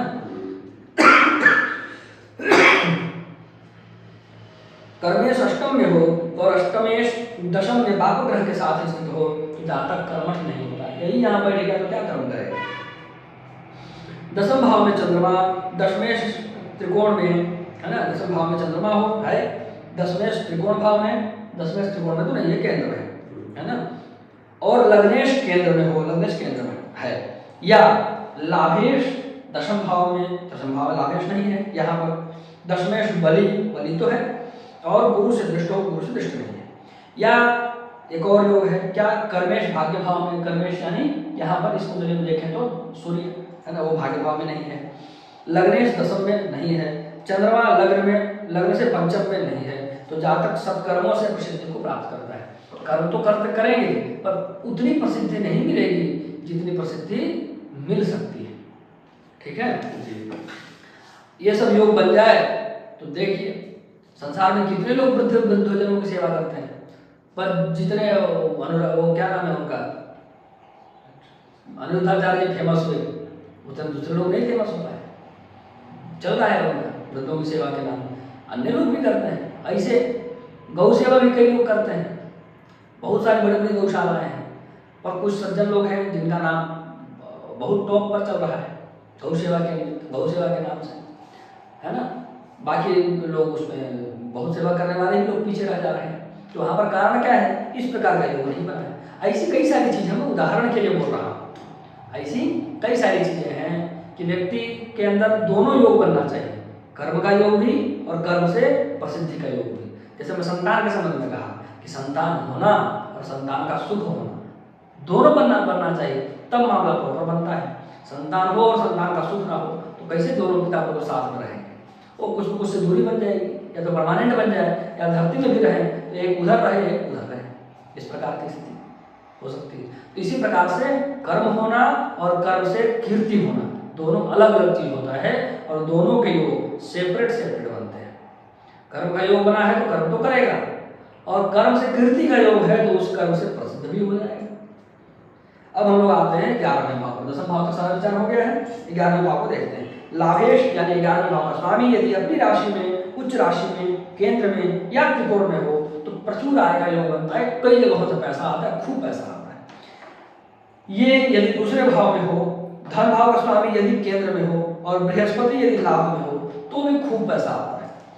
लाभेश यदि तृतीय भाव में शुभ ग्रह से युक्त हो, या लाभेश लग्न में और लग्नेश लाभ भाव में हो, या एकादशेश केंद्र या त्रिकोण में शुभ ग्रह से युक्त हो तो 35-40 वर्ष की उम्र में अकस्मात धन प्राप्ति होती है। अचानक से कोई बड़ी प्रॉपर्टी, बड़ी संपदा, बड़ा धन मिला। अरे पहले तो कुछ नहीं करता था, अभी तो बड़ा महल हवेली सब बना लिया। ठीक है, ये नहीं देख रहे हैं कि पहले जो जा करके कितनी व्यक्ति रैलियां किया है ना, उजड़े घर होंगे आबाद, है ना। ऐसे कई सारे लोग हैं। कोई कथा कहानी पढ़ रहा था, उसमें हुआ कि लोग पूछे कि आप बहुत रैलियां करते थे कि गरीबों की बस्ती आबाद हो जाएगी, उजड़े घर होंगे आबाद, अब नारे लगवाते थे हमसे, अब क्या हो? बोले वो तो मैं अपन ही लगवाता था, मेरा घर तुमको 10 साल पहले 15 साल पहले पता है कैसा था? हाँ देखे थे, इधर ही खपड़ा वाले घर में अपना घर। अभी कैसा है? अभी तो 5 मंजिला पूरा आलिशान महल बना लिया। उजड़ा घर आबाद हुआ कि नहीं? हाँ तो हो गए। मैं अपने लिए करवाना था तुम लोगों से, तुम लोग नहीं समझे तो मेरी क्या गलती? तो उजड़ा घर हो गया आबाद, इसमें क्या झूठ बोला? तो इसी प्रकार से है ना, लाभ भाव में गुरु हो, धन भाव में चंद्रमा हो, भाग्य भाव में शुक्र हो तो व्यक्ति बहुत धनवान होता है ना। तीनों योग बनना चाहिए। लाभ भाव में गुरु यहाँ तो नहीं बना, धन भाव में चंद्रमा यहाँ भी नहीं बना, और भाग्य भाव में शुक्र, है ना, ये योग यहाँ पर नहीं बन रहा है। लाभ से लाभ भाव में, लाभ से लाभ यानी नवम भाव, है ना, ये पहला है तो ये 12वां भाव होगा, ये 11वां भाव होगा। उल्टी गिनती भी सीखनी चाहिए, हम लोग दोनों सीखते थे, 1 2 3 4 भी, और 100 99 97 98 96 95 94 93 ऐसे में। यहाँ भी उल्टा सीधा सब चलना पड़ता है, किधर किधर भी हो, है ना। ये 4 पहिए वाला मानकर चलिए, बैक गियर भी इधर है, पीछे भी चल सकते हैं। तो लाभ से लाभ यानी कि नवम भाव में चंद्रमा बुध और गुरु हो तो जातक धन धान्य आदि से पूर्ण होता है। ये चंद्रमा बुध और गुरु पैसा और संतान इन्हीं को देना है ना। संतान वाले में तो हम लोग शुक्र को लेते हैं, धन वाले में चंद्रमा को लेते हैं। जब पैसे की बात करनी हो तो चंद्रमा बुध और गुरु का पोजीशन देख लेंगे, जब संतान की बात करनी हो तो शुक्र बुध और गुरु का पोजीशन देख लेंगे। यहाँ पर शुक्र तो अच्छा है, गुरु को देख लीजिए वक्री हो गया, केतु के साथ चला गया है ना। बुध को देख लीजिए तो अस्त हो गया है यहाँ, है ना। इधर देख लीजिए, यहाँ से पता लग जाए ये 12 डिग्री है, 14 डिग्री, 14 12 घटा के 2 परम अस्त है ना। ऊपर से शनि की राशि में बैठ गया है, पाप ग्रह की राशि में, 2 शुभ तो हो गया। तो कहाँ से संतान का पुत्र सुख मिलेगा, कहाँ चलने का मिलेगा, बस इतना ही बोल सकते हैं। ठीक है। इसी प्रकार जब धन को देखना हो तो चंद्रमा को देख लेंगे, भाई चंद्रमा तो बलवान है ना। गुरु को देख लेंगे और बुध को देख लेंगे, तो इन दोनों की स्थिति खराब है, एक अच्छा है बस। वैसे काम चलाओ धन है, काम चलाओ संतान है। ठीक है। कहाँ चल रहे थे हम लोग? लाभ से लाभ हो गया, लाभेश धन भाव में हो, लाभेश धन भाव में हो, है ना। और धनेश लाभ भाव में हो, धनेश लाभ भाव में हो। ये धन योग तो बनाता है, ये साथ में विवाह के बाद भाग्योदय का योग भी बनाता है। लाभेश तृतीय में हो, विवाह के बाद भाग्योदय का योग ये भी बनाता है। ये नवमेश यदि यहाँ बैठ जाता है या यहाँ स्वामी वहाँ बैठ जाता है तो भी विवाह के बाद भाग्योदय होता है ना। इधर चल रहे थे हम लोग, लाभेश यदि तृतीय भाव में हो, लाभेश यदि तृतीय भाव में हो, है ना। और तृतीय लाभ भाव में हो तो जातक को भाई के द्वारा धन प्राप्त होता है। कल ही एक कुंडली आई थी, 3-4 लोग थे उसमें 3 लड़कियां थी और 1 लड़का था, किसी के संतान है। तो मैं देखा तीनों लड़कियों की कुंडली अच्छी थी, लड़का का खराब था, कुछ ज़्यादा ही खराब था। तो जो भी अच्छा था मैंने मार्गदर्शन तो कर ही दिया। साथ में एक अनमोल बात में कहा, वो कितना समझ पाएंगे उसको तो वो जाने। मैंने कहा कि इसको कहो कि अपने तीनों बहनों से अच्छा संबंध बना के रखे, अपने दम पर तो कुछ नहीं कर सकता है, बहन लोग के सपोर्ट से करेगा। ये वही पढ़े जो वो लोग पढ़ रहे हैं, उन्हीं के सेक्टर में काम करे, उनसे काम ले लेकर अपना जीवन चलाए। यही इसके लिए सबसे अनमोल सलाह है जो उसका जीवन बना देगी, और नहीं तो अपना जीवन, अपना समय, अपना पैसा अपनी वजह बर्बाद करते हो। ठीक है। तो हम लोग पहुंचते हैं 8वें नियम में। लाभेश यदि नीच राशि में हो, अस्त राशि में हो या त्रिक में पाप ग्रह के साथ हो तो आय का अभाव हो जाता है। आय होगा कहाँ से? लाभेश नीच राशि में चला जाए, अस्त हो जाए, 6-8-12 में चला जाए, ये लाभेश अस्त हो गया है। त्रिक में तो नहीं है ना, नीच राशि में भी नहीं है, लेकिन अस्त हो गया है, तो आमदनी में कुछ कुछ डिस्टर्ब लगता रहेगा। 12वें भाव का विचार हम करते हैं, अंतिम भाव है उसका विचार कर लेते हैं। अंत भला तो सब भला। तो व्ययेश व्यय भाव में बैठा हो, व्यय भाव में शुभ ग्रह के साथ हो, या व्ययेश अपनी उच्च राशि में हो तो धन शुभ कार्य में व्यय होता है। व्ययेश व्यय में तो नहीं है पर उच्च राशि में, जिस जातक की कुंडली है वह अच्छे अच्छे कामों में अपना पैसा खर्च करेगा। चंद्रमा व्ययेश होकर के पंचम में बैठा हो, यानी यहाँ कर्क राशि होगी तो यहाँ पर सिंह राशि होगी। चंद्रमा व्ययेश केवल एक ही कुंडली में हो सकता है, सिंह लग्न की कुंडली, यानी सिंह लग्न की कुंडली हो। चंद्रमा व्ययेश होकर के कहाँ बैठा हो?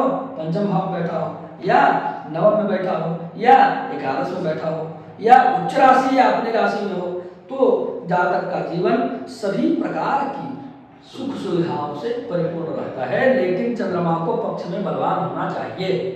चंद्रमा पक्ष में बलवान नहीं होगा तो ये सब बात नहीं बनेगी। द्वादशी से यदि 6-8वें भाव में हो, 12वें का स्वामी यदि 6वें में होता है या 8वें में होता है तो जातक को स्त्री सुख का अभाव कराता है। व्ययेश यदि केंद्र या त्रिकोण में हो तो पूर्ण स्त्री सुख का योग बनाता है। व्ययेश यदि केंद्र में बैठ जाए या त्रिकोण में बैठ जाए, इस भाव से संज्ञा सुख का विचार भी करते हैं, आप याद करना, मैंने बताया था 12वें भाव से, है ना। तो इसीलिए यहाँ पर स्त्री वाली सारी बातें आ रही हैं। ठीक है। व्ययेश यदि केंद्र या त्रिकोण में हो तो पूर्ण स्त्री सुख का योग बनाता है। 12वें भाव में यदि राहु हो, मंगल हो, शनि हो और सूर्य हो तो अशुभ फल प्रदान करते हैं। ये चारों हो तब तो परम अशुभ हो गया, एक दो हो तो अपेक्षाकृत अशुभता जो है हम लोग को आकलन कर लेना होगा। व्यय स्थान में शुभ ग्रह हो, या व्ययेश उच्च राशि में हो, या व्ययेश शुभ ग्रह से युक्त या दृष्ट हो तो मोक्ष की प्राप्ति होती है। ऐसी कुंडलियां आती हैं, पूछते हैं हमको मोक्ष मिलेगा कि नहीं। एक आए थे हमारे पास, है ना 12 प्रश्न यही था कि हमको मोक्ष मिलेगा कि नहीं। देखा योग नहीं घंटे बाद बोले कि नहीं मिलेगा। मैं बोल दिया नहीं मिलेगा, थोड़ा स्पष्ट बोलता हूँ। अच्छा, मैं स्पष्ट बोलता हूँ, आजकल मैं थोड़ा पूछ भी लेता हूँ, भाई आप सच सुनने का साहस कितना है। तो लोग तो ये शब्द सुनते ही तय से आ जाते हैं, अरे महाराज जी आप बताइए, जो हो आप स्पष्ट बता दीजिए। तो जब स्पष्ट बताता हूँ तो पॉइंट गिला हो जाता है। नहीं साहस है तो बोल दीजिए, काय इतना हवा में उड़ रहे हैं। अब मैं भी जो है उनसे नहीं पूछता हूँ, अब मैं कुंडली से ही देख करके अपना दिमाग में सेट कर लेता हूँ उस व्यक्ति की क्षमता कितनी सुनने की, उतना ही बोलता हूँ, उससे ज़्यादा नहीं बोलता हूँ। काय उससे पूछ करके अपना जो है टाइम खराब करना, जब अपने पास सारा संसाधन मौजूद है। तो उनको बोलते ही वो बुरा मान गए, कई वर्षों के बाद नहीं किया, मेरे को मैसेज किया मैं आपको मोक्ष लेकर के दिखाऊंगा। तो मोक्ष लेकर मुझे कैसे दिखाऊंगा? अरे कोई कार खरीदना है क्या? लोन ले कार खरीद कर ले आके पहुंच गए मेरे घर के, देखिए दिखा रहा हूँ मोक्ष लेकर ऊपर चल के टाटा है वो पंडित जी, मोक्ष मिल गया मुझे, कैसे दिखाओगे मोक्ष लेकर के? विचित्र की स्थिति है। हाँ, मोक्ष लेकर के दिखाएंगे मुझे, इस प्रकार से भी चीजें देखने को मिलती है। तो कहाँ पर चल रहे थे हम लोग? मोक्ष का योग बन गया। सातवां नियम देख रहे हैं कि व्ययेश पाप ग्रह से युक्त हो, व्यय भाव में पाप ग्रह हो और पाप ग्रह से दृष्ट हो तो विदेश यात्रा का योग बनता है। 12वां घर ही विदेश यात्रा का योग बनाता है। तीसरा घर अपने देश की यात्रा का योग बनाता है। व्ययेश यदि शुभ राशि में हो, व्यय भाव में शुभ ग्रह हो और व्ययेश या व्यय भाव पर शुभ ग्रह की दृष्टि हो तो अपने ही देश में बहुत भ्रमण का योग बनता है। 12वें भाव से भी कुछ योग बनता है सीमित मात्रा में। लग्नेश व्यय भाव में हो, लग्नेश व्यय भाव में हो, व्ययेश लग्न में शुक्र के साथ हो तो धर्म कार्यों में धन का व्यय होता है। लग्नेश उधर जाकर के मामला तो गड़बड़ कर देता है, मस्तिष्क रोक देता है, बताया भी था, है ना, लेकिन ऐसे व्यक्ति का पैसा धर्म कार्यों में खर्च होता है, ये तो निश्चित है। लग्नेश जब बाद में जाता है तो मैंने वही कहा कि किसी भी नियम का केवल नकारात्मक पक्ष नहीं है, नकारात्मक पक्ष भी है और सकारात्मक पक्ष है। लोग जिन नियमों में पहले सकारात्मकता बताई जाती है उसको पहले पकड़ लेते हैं और जिनमें पहले नकारात्मक बताई जाती है वहाँ नकारात्मकता को पकड़ लेते हैं, बाकी चीज़ों को देखते ही नहीं। फिर आकर के सवाल पूछते हैं, ये वहाँ बैठा है ऐसा गड़बड़ करता है? हम गड़बड़ तो करता है पर आप तो ऐसा नहीं बताया, आप तो ऐसा बताए। अब कैसे कैसे समझाया जाए? आप वहाँ पर यही कहता हूँ कि आप कंसल्टेंसी के लिए आए हैं, ज्योतिष सीखने तो आया नहीं, कंसल्टेंसी लीजिए और निकलिए। पढ़ना हो तो फिर प्रॉपर सही तरीके से पढ़िए और बीच में आकर के पूछेंगे ये बताइए वो बताइए, तो ऐसे कैसे बता दिया जाए? कैसे कैसे क्या क्या बता दिया जाए? उतनी समझने की योग्यता भी तो होनी चाहिए। ये समस्या देखने को नॉर्मल प्रैक्टिस में, डे टू डे के प्रैक्टिस में देखने को ये सब चीज़ें मिलती हैं। तो मुझे विश्वास है कि कक्षा आप लोगों को जरूर अच्छी लग रही होगी, आप लोगों को सुख दे रही होगी और बहुत कुछ आप लोगों को सीखने के लिए जरूर मिला होगा। कल हम लोग योगशील पढ़ेंगे। आज भावशील की अंतिम कक्षा थी, कल योगशील पढ़ेंगे। योगशील बहुत महत्वपूर्ण है, योगों को कैसे घटाना है वह कल सीखेंगे और बहुत महत्वपूर्ण योगों पर हम लोग कल चर्चा करने वाले हैं। पूरी कुंडलियों में सबसे ज़्यादा जो पूछा जाने वाला प्रश्न है वो है योग। कोई आता है तो पूछता है कि हमारी कुंडली में कौन कौन सा योग बना है। भाई आपको देखना ही ना आता हो, कौन कौन सा योग बना हो, कैसे आप बताएंगे? तो सबसे ज़्यादा पूछा जाने वाला यह प्रश्न है योग। तो योग शीघ्र कल से प्रारंभ करेंगे। आप लोग आइए, जुड़िए और योगों के संबंध में अपना ज्ञान वर्धन कीजिए। योगों को जब कुंडली में घटाना सीखिए। आपकी जो जिज्ञासाएं हैं वो आप कमेंट सेक्शन में आकर के पूछ सकते हैं अथवा ईमेल कर सकते हैं अथवा वेबसाइट के माध्यम से पूछ सकते हैं अथवा मुझे व्हाट्सएप भी कर सकते हैं। मिलते हैं अगली वीडियो में। जय श्री नारायण।